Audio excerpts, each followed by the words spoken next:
అమ్మ ఐశ్వర్యరాయి ఈ సంక్రాంతి బరిలో ఏ సినిమా బాగా హిట్ అవుతుంది? Game changer versus Daaku Maharaj. Game changer hit అవుతుంది అనుకుంటున్నా. ఎందుకు? ఎందుకంటే అది సినిమా సాంగ్స్ పరంగా యాక్షన్ కూడా బాగుంది. సో సాంగ్స్ ఇంకా అంతా మంచిగా పర్ఫెక్ట్ గా ఉంది కాబట్టి హిట్ అవుతుంది అనుకుంటున్నా. బాలయ్య సినిమా ఎలా అనిపిస్తుంది? ఆయన కూడా బాగుంది. సో రెండు హిట్ అయినా పర్లేదు. సో హిట్ కొట్టాలి అని కోరుకుంటున్నాను. రామ్ చరణ్ గారు 3 రోల్స్ లో కనిపిస్తున్నారు. క్యారెక్టరైజేషన్ ఎలా అనిపిస్తుంది? ఆయన అంటే చాలా రోజులు అయింది ఆయన స్క్రీన్ మీద చూసి. సో ఇప్పుడు వస్తుంటే కొంచెం బాగుంది. ఆయన లుక్స్ కూడా బాగున్నాయి.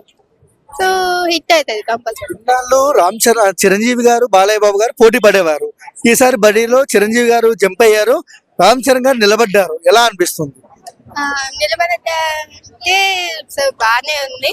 సో సినిమా పరంగా చెప్పాలంటే అది ఓకే.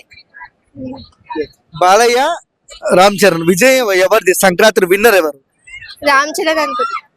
ఈ సంక్రాంతికి ఏ సినిమాకి వెళ్తావు? Game changer. ఎలాంటి రికార్డులు షేక్ చేస్తుంది గేమ్ చేంజ్? రికార్డ్స్ అంటే హిట్ అవుతుంది అనుకుంటున్నా. మరి పుష్ప అంట రికార్డ్స్ బ్రేక్ అవ్వవు అనుకుంటున్నా. Thank you.